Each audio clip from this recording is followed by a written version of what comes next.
Good morning. I feel honored to be in the position of addressing you as an example of what your beliefs in funding education achieve. I want to begin by thanking you for allowing me to receive a priceless middle school education, an experience that has been the foundation for all that I've achieved so far, and will probably be the foundation for all that I will continue to achieve. GMS came onto my radar around the second half of my 5th grade year, thanks to my mom, who is also here with my family is here. My mom has always been a cheerleader for education. She understands the value of what receiving a quality education means, even though her and my father's families couldn't offer them the opportunities that were available to me. I have my mother and father to thank for setting me on my trajectory, and I have you to thank for helping me to fulfill it.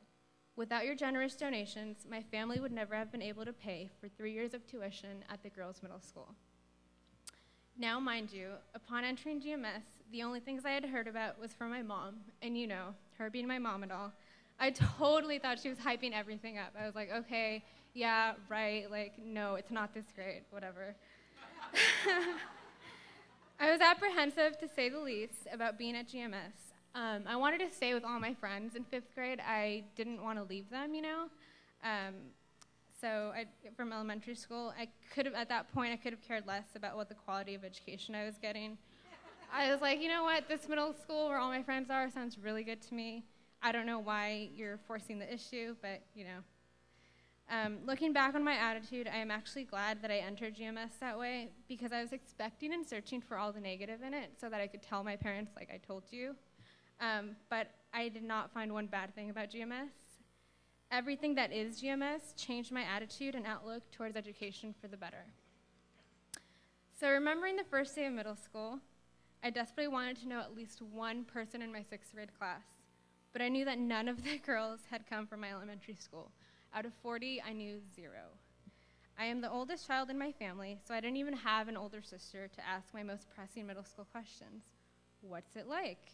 Who are the cool kids? Will you sit next to me on my first day? Are there lockers? How do you open a locker?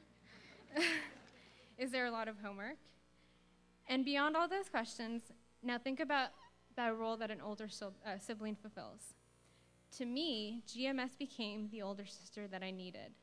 She quelled my fears, answered my questions, motivated me to do my best, caught me when I fell, comforted me when I was scared, and made sure that I was set for life with the most valuable tool, the power and self-confidence to know that if I can dream it, I can achieve it, no matter if life places a mountain in front of me.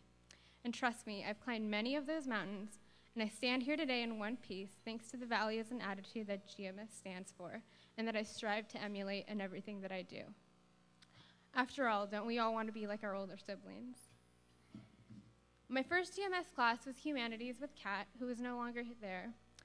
Right before I opened the door to Kat's 6th grade Humanities class, I distinctively remember saying to myself, well, here's where it all starts.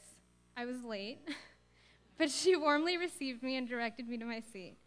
I took my seat immediately and noticed there were so few girls, so I was like, oh, cool, like half the class is missing. But that wasn't the case. I was the only late one. And what I also noticed was that they were sitting in groups, actually really similar to what you guys are sitting, but about maybe like 6 girls to a table. So that was a little strange for me because I'd never been, you know, I'm still used to sitting in rows, you know, you're individual.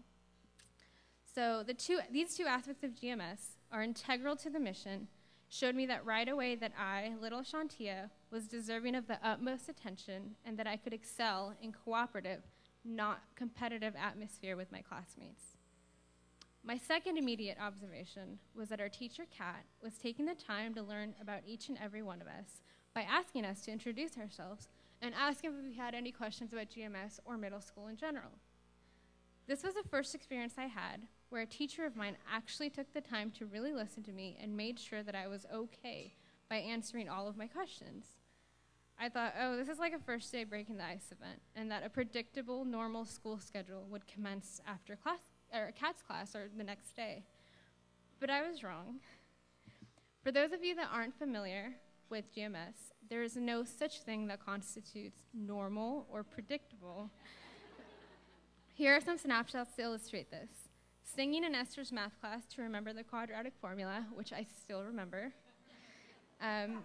Renee's art class, where we did graffiti and came up with our tag names. Walter's library, where Walter and his coffee mug were half the room. Mayan and Aztec history and humanities. Learning HTML and programming Flash video games and computer sciences. I made a little ball bounce around. Acting Spanish plays with Veronica. Talking very candidly with Andy in our SEL class about everything from what a period was to how birth control works. Chatting with Vicky at the front desk at all hours of the day about everything and a half. Kat and Monica's ways of teaching writing that sparked the fire under my passion. Making a jewelry box for my mom in woodworking with Fred. Making journals and boxers to sell with my entrepreneurial group. Building bridges with Laura out of Connects and strawberry boxes, and also learning about biology. And finally, Washington, D.C. in 7th grade and Mexico in 8th grade, which were amazing experiences.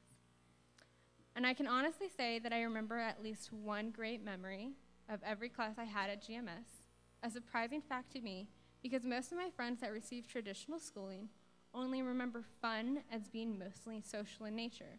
Their fun memories did not take place in the classroom like mine did. I remember getting to GMS at 8:10 and leaving at 4, eager to start my homework because it truly was fun to learn and to be prepared to participate in the next day's discussion. I can tell you now that I am in college.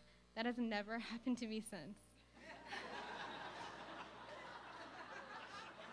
It's true. It has not happened since.